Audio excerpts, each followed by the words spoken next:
People don't give enough credit to font, I don't think. Yeah. You know? I used to be intimidated by the New York Times because of their font. Yeah. Till I came around to going, hey, I understand what they're talking about.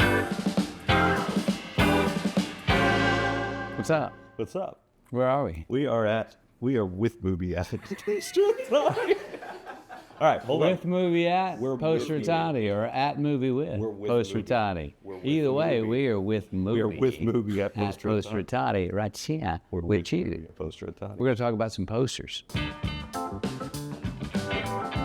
Let's talk about posters in general, right? They're art amongst themselves, but they're also the marketing tool, all right? They're an image that you hope people see. They go, oh, I know what that movie feels like, smells like, what it's going to be about. Do I want to see it? What I love about this poster, especially this one here, that doesn't have any of the credits or the quotes up top, is look at that image, man. I figure every poster, marketing-wise, you should be able to pull up to a stoplight, I mean, have a look out your window while you're on the phone or whatever talking to somebody, and in 5 seconds go, I know what that experience is going to be like. That says so much, man.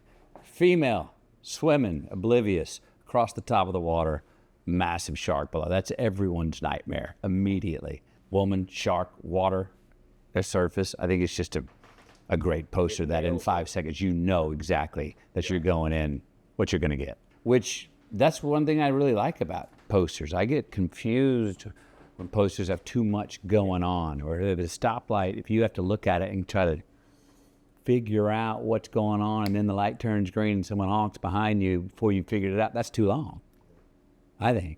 So I think it's a classic poster and works. I think the greatest allegory of film directing, making a movie, Fitzcarraldo. Movie about a guy who wants to build an opera house, needs to get some money, has a bunch of rubber trees in South America that he can make a bunch of money if he can get to them. The only way to get to them is to put a boat in that part of the river. He pulls it up over a mountain so that he can get to his tree grove, so he can mine that. And the whole movie is about getting this boat over a mountain. And Herzog did it. He cut down the trees, he got a boat, they dragged it over a mountain. I was probably 22, 3, 4 when I watched this movie, and I just never forgot what it felt like to try to get something going and finish something. Yeah. That was this difficult. I haven't seen the film. You would absolutely relate to it. Yeah. But again, in 3 symbols, Yeah. man, boat, not on the water, on a mountain. You do your own math. You're pulling away at the green light going, okay, I know what it's not, and I know what it is. I got an idea what it is. Hopefully I look forward to finding out what it is.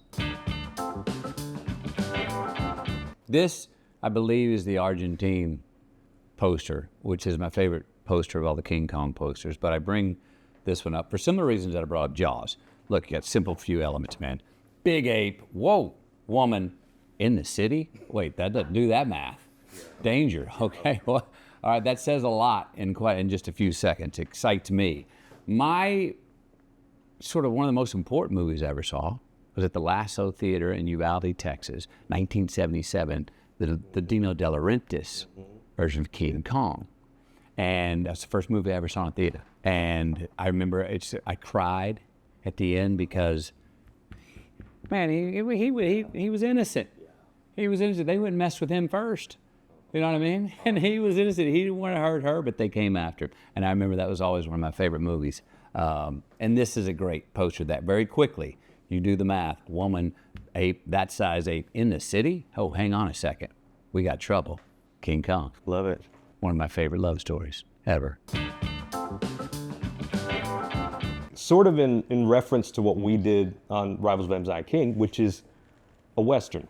And this one is if one of the greatest spaghetti westerns, maybe number 2, only being topped by the sequel to this, which is The Good, the Bad, and the Ugly, which was technically a prequel to both of these movies. This one is interesting to me because, in particular, there's a really strong piece of music halfway through that's on the organ, which is a theme we actually use for your character in our movie. The 3 chords on Quill? It's not the chords, but it's just the sound of an organ. Like when you're going through the bee yards, when you're talking about the potluck, we have an organ theme, really prominent pump organ theme. And then we layer more music on top of it. We layer another track, we layer another track, we build another theme, we build another theme. Leone was doing that from all three movies, but really Ennio Morricone was layering songs in, one on top of the other, on top of the other. And this one in particular has a track called The Chapel, or Chapel Shoot, I can't remember. And it has a theme in it. It's an organ theme, a really strong organ theme. And it comes in and it takes over, and he doesn't even touch that piece of music again until all the way at the end of The Good, the Bad, and the Ugly. 4.5 hours later, a whole other movie, he goes back to that theme, and it's when the three guys are in a triangle at the end of that movie, and you're like, holy shit. That was literally a theme from the prior movie when they did a shootout in that movie. And I would be lying if I said I wasn't kind of always trying to do that with music. I was trying to, like, when your character shows up, first thing we hear is an organ. And the whole movie, we're building on that organ theme. We're building on something so that by the end, it means something so powerful to you that you kind of get taken by surprise. I'll say this about this poster and our poster, Rivals of Amziah. You've got a bunch of different images, which I'm usually not a big fan of, but if you're going to put them together, they're all of the same little milieu. They're all the same sort of color tone. All right, so that architecturally is handsome on its own. If those are all 1, 2, 3, 4, 5, 6, 7 different shots in squares with a border, I'm not getting it. I'm going, it's broken up for me. So it gives it a balance, which I like just visually from afar. And again, you get closer, now you see some details, and I'm interested. Cool, this is more recent, but I think this is absolutely classic for some of the same reasons I like the other two, but simple, strong, provocative image. Okay, what do we got? We got a rebellion, revolution, something going on here. Who's over here? We're gonna go find out in that movie who she's aiming at or what she is proverbially aiming at. Great image, balanced.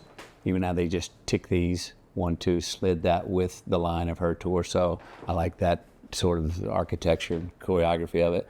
But just a badass image that makes you in 5 seconds, oh shit, something's going down. I gotta find out. And then when you find out that this man directed it, you know it's gonna be top class. And then you look across the top there, you're also saying, oh, this whole thing is class. Well, let's go find out. Dangerous. And I think something that's fascinating about this movie that I really admire and that we sort of have to some degree is a strong female lead emerges out of this story, which I think is something that I wanted to see. And this has been my favorite movie of probably the last, at least this decade, and maybe going earlier than that. And I still have tons to learn from it. There's going to be years of unpacking this movie for me.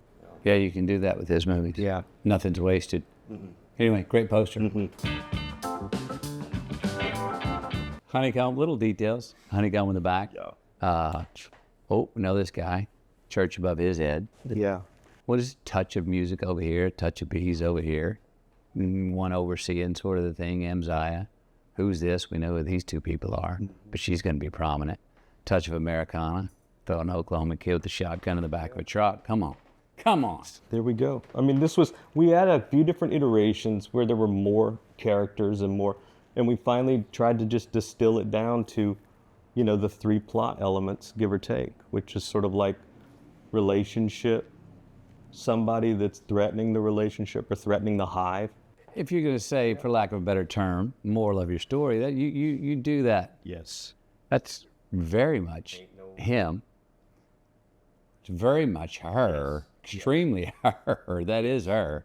Actually, on that spectrum, you have more or less probably the most good, the most compromised in the middle, and then the most, the one preying off the community that has, but they do have shades of themselves. Even the antagonist, you get to see through a window in his life for a second that shows him as something more than just all evil. All right, we got Rivals of Amziah King in theaters, which is deeply important to me as somebody that worked in them for years. August the 14th. August the 14th. First time in 6.5 years for this band to be in cinemas. What was I doing? Go check it out. You will leave with more soul than you showed up with, guaranteed. Enjoy.